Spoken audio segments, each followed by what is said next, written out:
akan memberikan sedikit pengantar tentang sistem informasi yang sedang kita kembangkan bersama dengan Direktorat PSKL Kementerian Lingkungan Hidup dan Kehutanan yang diberi nama Pesona Hub.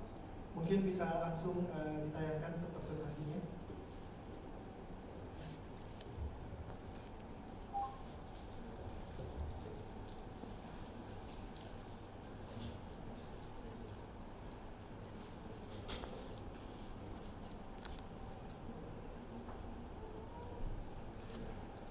Terima kasih. Jadi saya ingin mengenalkan sedikit terkait dengan program MFQ 4. Jadi saya sendiri berasal dari program MFQ 4 ini.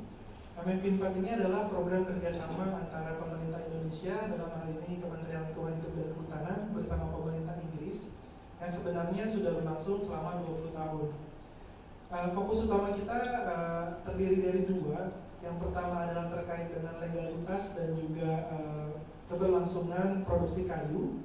Dan yang kedua adalah terkait dengan pertumbuhan usaha hutan berbasis masyarakat, di mana pengembangan sistem informasi Pesona Hub ini merupakan bagian dari output kita yang kedua, yaitu terkait dengan usaha hutan berbasis masyarakat. Di sini isu utama yang sedang kita coba selesaikan adalah tantangan terkait dengan akses pasar. Jadi kita sudah melakukan beberapa penelitian di lapangan terkait bagaimana cara menumbuhkan usaha hutan berbasis masyarakat termasuk dengan KUPS, dan ternyata akses pasar ini merupakan salah satu tantangan utama kenapa produk-produk yang dihasilkan oleh KUPS itu mengalami kendala untuk bertumbuh. Jadi terkait dengan akses pasar yang kita temui tantangannya itu mencakup rencana bisnis jangka panjangnya sulit untuk dikembangkan.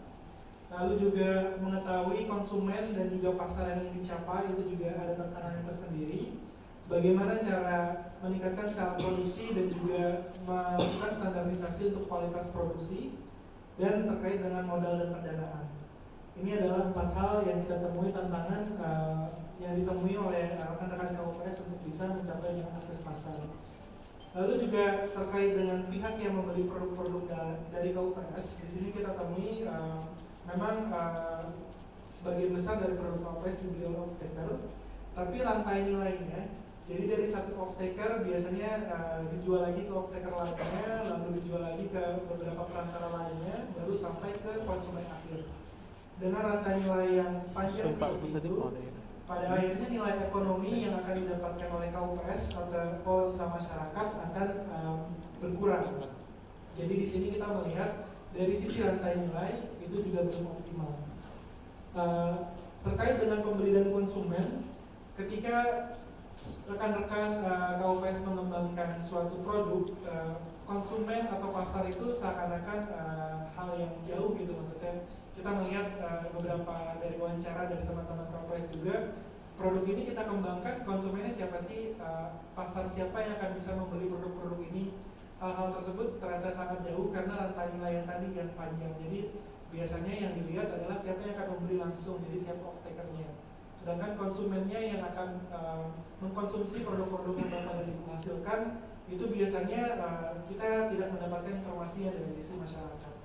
Hal inilah yang ingin coba kita selesaikan bersama di program MFQ 4. Bagaimana caranya kita mengoptimalkan akses pasar bagi usaha hutan masyarakat, sehingga pada akhirnya nilai ekonomi yang didapatkan oleh masyarakat itu dapat meningkat, masyarakat lebih sejahtera, ditambah juga dengan kualitas untuk memproduksi produk-produk ini juga terjaga oleh beberapa pihak yang memang sudah ahli dalam memproduksi hasil hutan, sehingga pada akhirnya kelestarian hutan pun bisa terjaga. Jadi tagline-nya tetap sama dengan apa yang menjadi tujuan untuk perhutanan sosial, bagaimana masyarakat terjaga, masyarakat sejahtera dan tetap terjaga. Di sini kita mengenalkan satu entitas, tadi mungkin Pak Victor sudah menyebutkan beberapa kali terkait dengan market access player. Jadi market access players ini merupakan suatu entitas bisnis yang membeli produk-produk dari teman-teman KUPS. Tapi kenapa kita kita menggunakan satu istilah baru, market access players? Mungkin teman-teman mengenalnya dengan istilah off-taker atau mungkin istilahnya pembeli gitu. Di sini kita ingin mendorong suatu pendekatan bahwa pengembangan produk KUPS itu perlu ada sisi kolaborasi. Jadi tidak hanya transaksional saja, tidak hanya jual beli saja dengan off taker. Jadi yang kita sebut dengan market access players ini adalah entitas bisnis yang perannya lebih dari sekedar membeli produk Bapak dan Ibu sekalian. Tapi mereka juga kita dorong untuk berkolaborasi, mengembangkan satu produk bersama-sama, mulai dari cara untuk pemanfaatan hasil hutannya, mungkin untuk cara pembibitannya, bagaimana nanti menanam tanaman hutannya, bagaimana memproduksinya, sampai nanti bagaimana menstandardisasi produknya sehingga siap untuk dijual ke konsumen akhir. Itu yang kita sebut dengan market access players. Jadi market access players berkolaborasi dengan masyarakat untuk meningkatkan akses pasar bagi produk-produk KUPS, tetapi dia berperan lebih dari sekedar off taker. Dia juga berkolaborasi dengan KUPS, dan dia juga untuk beberapa market access players berinvestasi di KUPS. Jadi melalui penanaman modal, melalui penyediaan barang, dan juga untuk pemasarannya. Jadi yang kita harapkan di sini adalah sekali lagi saya ulangi adalah bagaimana caranya terjadi kolaborasi lebih dari sekedar hubungan jual beli atau transaksi saja. Pendekatan tersebut itu yang kita sebut dengan pendekatan pasar. Jadi pendekatan pasar melalui market access players ini bertujuan untuk meningkatkan pertumbuhan usaha hutan yang dapat meningkatkan kesejahteraan masyarakat sekaligus melindungi hutan. Jadi dari sini kita mendorong agar usaha hutan berbasis masyarakat, di sini termasuk KUPS juga, bisa berkolaborasi dengan market access players bersama-sama, di mana market access players perannya juga melakukan peningkatan kapasitas, kolaborasi, pembiayaan dan penyediaan alat, agregasi dan transportasi, proses penambahan nilai dan juga penjualan dan pemasaran, hingga nanti komoditas yang dapat dihasilkan adalah komoditas yang berkualitas tinggi, menjadi barang siap pakai yang memiliki dampak sosial dan lingkungan yang baik. Nah di sini tujuan dari pendekatan pasar itu adalah bagaimana adanya akses pasar yang berkelanjutan yang dapat menghasilkan pendapatan yang cukup, stabil dan berjangka panjang bagi KUPS. Jadi di sini kita mendorong adanya kolaborasi, lagi-lagi supaya ada kepastian kapan produk-produk dari KUPS dapat terjual dan kapan nanti dari sisi KUPS dapat mendapatkan penghasilan dari produk-produk yang dihasilkan. Hal itu dapat terjadi jika sudah ada akses pasar yang jelas. Biasanya kalau akses pasar yang jelas nanti sudah jelas kira-kira siklus pembeliannya itu dalam berapa periode untuk setiap produk-produk yang dihasilkan oleh KUPS. Lalu pengembangan produk juga dilakukan sesuai dengan permintaan konsumen dengan memahami dan merespon permintaan yang jelas.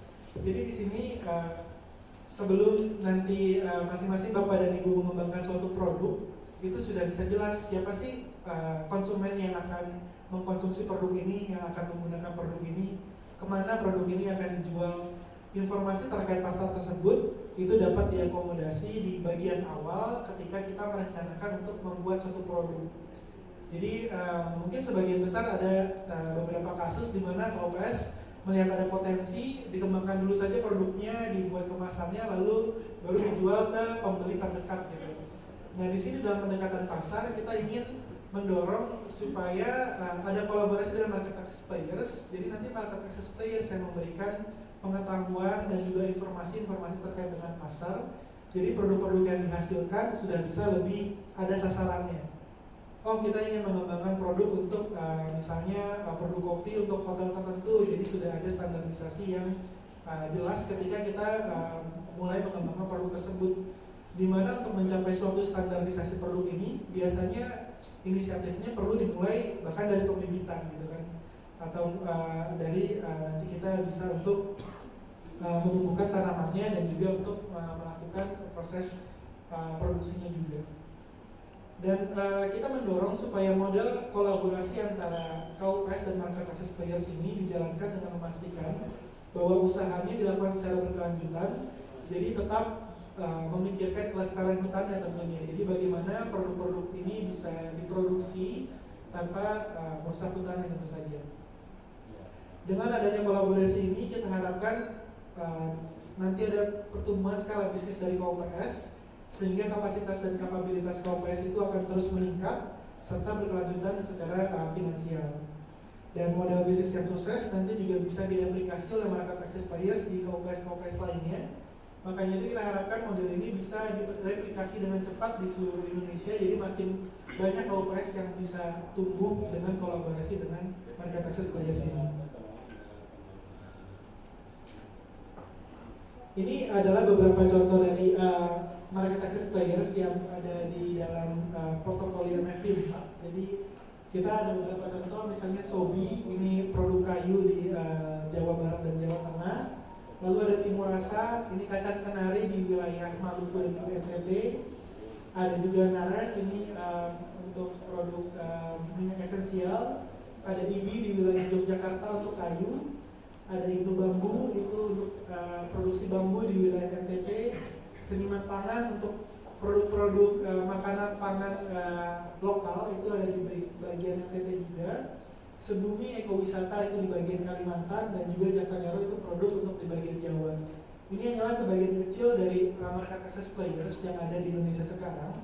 Jadi salah satu tujuannya, mungkin Bapak dan Ibu sekalian masih belum familiar juga dengan market access players ini. Maka dengan itu kita bertujuan untuk membuat platform di mana bisa mempertemukan KUPS dan market access players untuk bersama-sama berkolaborasi mengembangkan usaha hasil hutan. Jadi di sini kita mengembangkan platform yang disebut dengan Persona Hub.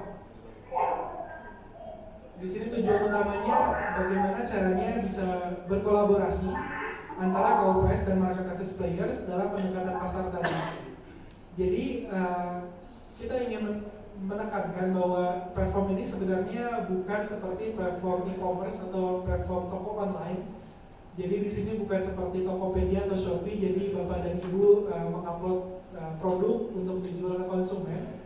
Tapi di sini platformnya adalah bagaimana Bapak dan Ibu dapat menunjukkan potensi dari wilayah masing-masing, sehingga nanti bisa bertemu dengan market access players yang tertarik untuk berkolaborasi bersama, berinvestasi dalam mengembangkan produk. Jadi ini platformnya lebih ke arah biro jodoh sebenarnya. Jodoh antara KUPS dan market access players. Jadi mungkin beda kalau misalnya Bapak dan Ibu udah ada yang berpengalaman di Tokopedia atau Shopee atau e-commerce lainnya mungkin ya. Jadi bagaimana upload produk, terus menunggu pembeli, melakukan transaksi, jual beli dalam platform tersebut. Di sini kita bukan ke arah sana, kita lebih ke arah saling menunjukkan potensi masing-masing wilayah. Dan juga dari sisi market access players juga akan menunjukkan potensi usaha yang dimilikinya. Jadi nanti dari KUPS bisa mencari pasangan market access players yang sesuai. Dari market access players pun bisa mencari KUPS yang berpotensi yang sesuai dengan produk mereka.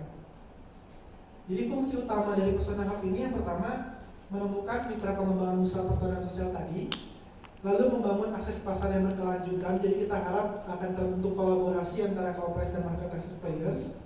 Berbagi pengetahuan dan pengalaman dalam pemanfaatan hutan lestari. Jadi di sini juga saling sharing. Misalnya ada produk kacang kenari gitu. Mungkin di beberapa wilayah belum tahu kacang kenari bisa digunakan untuk apa. Biasanya untuk jadi taburan di atas kue aja. Kalau misalnya untuk beberapa daerah hanya familiar terhadap hal itu. Tapi ternyata di kenari dari Pulau Alor di NTT itu sudah bisa diolah menjadi gelato dan sudah diekspor sampai ke Italia. Nah, hal-hal tersebut yang kita harapkan bisa ditunjukkan di dalam platform ini. Jadi bisa saling berbagi informasi dan bisa tahu komoditas di suatu daerah itu bisa dioptimalkan sampai ke arah mana, bisa diproduksi sampai ke arah mana, dan siapa mitra usaha yang sesuai untuk diajak berkolaborasi sehingga bisa mengoptimalkan komoditas-komoditas yang berada di wilayah Bapak dan Ibu sekalian. Dan yang keempat itu juga untuk menumbuhkan ekosistemnya, pendekatan pasar untuk perhutanan sosial. Di sini termasuk juga dari sisi pemerintah. Makanya di sini kita berkoordinasi dengan Balai, dengan Dirjen PSKL.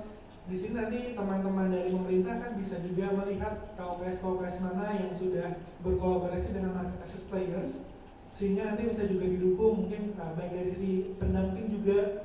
Bagaimana supaya kolaborasi antara market access players dan KUPS ini bisa juga optimal gitu dan skala bisnisnya bisa meningkat.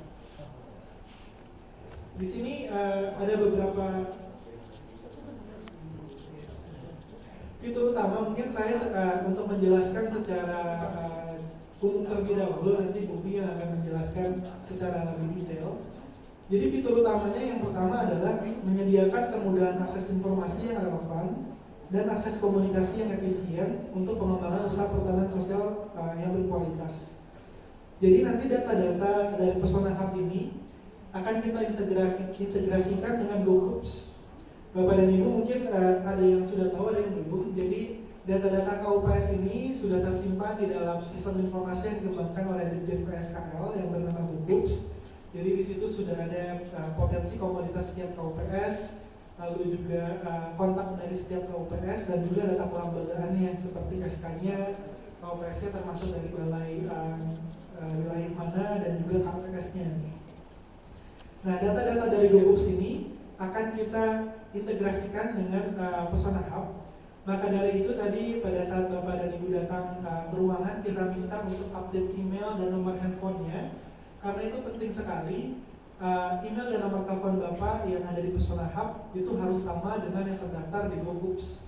Jadi untuk teman-teman yang gabung saat online ini juga, tadi dari moderator kita juga sudah mengirimkan link untuk update emailnya. Ini juga sangat penting untuk diisi, karena untuk bisa terregistrasi dalam Pesona Hub nantinya, pada sesi siang nanti kita akan juga bantu teman-teman untuk registrasi. Harus dipastikan bahwa email dan juga nomor telepon yang terdaftar ini sama dengan yang ada di GoGroups. Kenapa? Karena kita ingin agar kontak yang ada berada di dalam Pesona Hub ini adalah kontak yang terpercaya. Karena kita bicara tentang untuk bagaimana membangun kolaborasi usaha atau kolaborasi bisnis. Dan kepercayaan itu adalah satu modal utama lah untuk bisa membangun suatu bisnis. Makanya kontak yang perlu dimasukkan di sini adalah nomor telepon yang jelas bisa dihubungi. Jadi jangan memasukkan nomor telepon yang sudah tidak aktif lagi. Karena misalnya nanti, potensinya bagus sih ada market access supaya investor tertarik menghubungi nomor yang Anda hubungi tidak dapat dihubungi gitu langsung. Berarti nih kok kontaknya nggak update ya, berarti langsung tingkat kepercayaannya langsung turun gitu. Jadi yang paling penting itu nomor telepon dan emailnya adalah yang paling terbaru.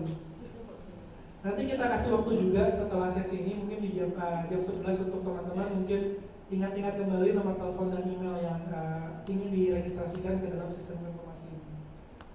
Nah, lalu yang ketiga itu adalah komoditas. Jadi komoditas yang bisa dimasukkan di dalam Pesona Hub ini juga adalah komoditas yang sudah terdaftar di GoGroups. Jadi misalnya teman-teman sudah terdaftar sebagai KUPS yang memproduksi kayu, terus baru ternyata ditemukan, ternyata kita bisa juga nih menanam pohon-pohon misalnya seperti itu ya. Nah, ingin menambahkan komoditas pohon-pohon di Pesona Hub ini tidak bisa dilakukan seperti itu, jadi harus didaftarkan dulu ke GoGroups yang biasanya melalui balai ya. Iya. Jadi seperti mendaftarkan potensi atau komoditas baru ke balai dulu sehingga terdaftar di GoGroups, baru nanti bisa dimasukkan ke dalam Pesona Hub. Nah, apa yang bisa dilakukan di Pesona Hub adalah untuk nanti memperkaya data dan informasi dari komoditas tersebut. Jadi misalnya ada komoditas yang sudah terdaftar, komoditas ekowisata gitu.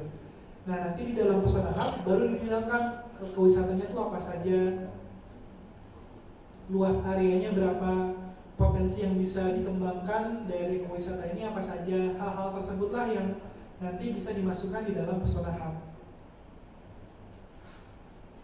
Ini adalah contohnya, mudah-mudahan teman-teman yang online juga terlihat ya, untuk tulisannya mungkin agak sedikit blur karena koneksi internet, tapi semoga bisa terlihat. Jadi disinilah nanti yang bisa ditambahkan, diperkaya data dan informasinya. Nah, untuk itu kelengkapan data, kejelasan informasi, sama kepastian kontak ini hal yang penting untuk dapat terhubung dengan mitra pengembangan usaha yang sesuai atau dengan market access players. Misalnya ini, jadi ketika nanti teman-teman memasukkan data produk kopi gitu dari komoditas kopi yang ada di area wilayah teman-teman, jangan memasukkan misalnya deskripsinya atau judul produknya kopi bubuk, udah itu doang. Karena kita di sini ingin bersama-sama menunjukkan atau benar-benar menampilkan informasi sedetail mungkin sehingga menarik pihak lain untuk mau berkolaborasi. Jadi nanti produk judul produk yang ditampilkan itu harus sedetail mungkin. Jadi misalnya contohnya kopi Arabica Mandailing asal Sumatera gitu.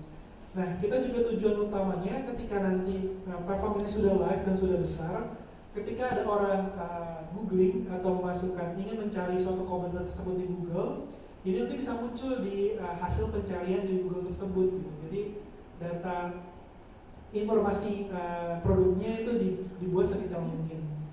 Nanti Bapak dan Ibu juga bisa menambahkan informasi terkait dengan luas areanya apa, jenis produknya apa, jumlah produksi dan juga lokasinya. Dan di bagian deskripsi ini juga bisa dilengkapi lengkap-lengkapnya dan sejelas mungkin untuk menarik minat mitra pengembangan usaha.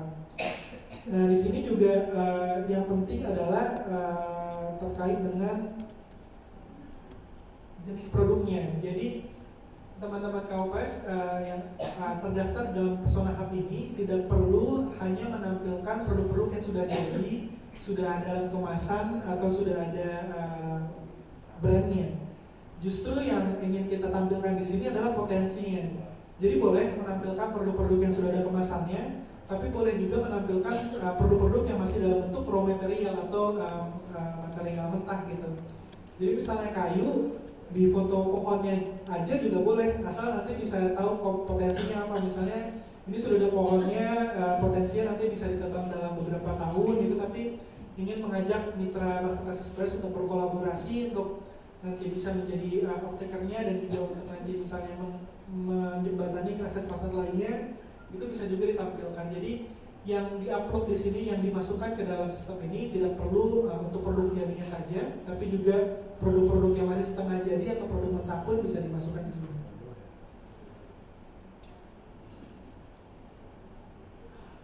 Ini mohon maaf mungkin di layarnya kurang terlihat jelas ya. Jadi dalam platform ini teman-teman rekan-rekan dari KOPS bisa memasukkan juga semua informasi terkait dengan potensi wilayah ke dalam akun masing-masing. Jadi tidak hanya tentang produk, misalnya sudah pernah dilakukan penelitian tentang potensi wilayah dari suatu lembaga tertentu, bisa dimasukkan, diupload di sini. Lalu misalnya sudah ada program tertentu dari pemerintah maupun program donor yang sedang dilaksanakan, itu juga bisa dimasukkan di dalam platform ini. Tujuannya apa? Jadi kita ingin menarik minat pihak lain untuk berkolaborasi. Jadi semakin banyak informasi yang telah disampaikan di dalam platform ini, maka nanti akan semakin jelas juga potensi kolaborasi dengan mitra itu seperti apa. Apalagi kalau misalnya sudah didukung oleh suatu program tertentu, biasanya nanti pihak swasta lebih tertarik untuk masuk kan. Jadi akan banyak kolaborasi tercipta di dalam suatu wilayah tersebut. Lalu yang kedua tentunya untuk menghubungkan KOPS dengan tadi market access players. Jadi di sini nanti kita ada fitur untuk interaksi. Jadi ada fitur untuk pencarian. Misalnya ingin mencari market access players khusus untuk ekowisata, itu nanti bisa kita cari di sini. Lalu misalnya ingin mencari market access players yang berada di suatu lokasi tertentu yang ada di Jawa, ini nanti kita bisa cari di dalam sistem ini. Di sistem ini pun nanti bisa ada fitur chatnya, jadi bisa berinteraksi di dalam sistem ini, di dalam platform ini. Tapi kita juga semua pesan-pesannya itu nanti akan masuk juga ke email Bapak dan Ibu sekalian.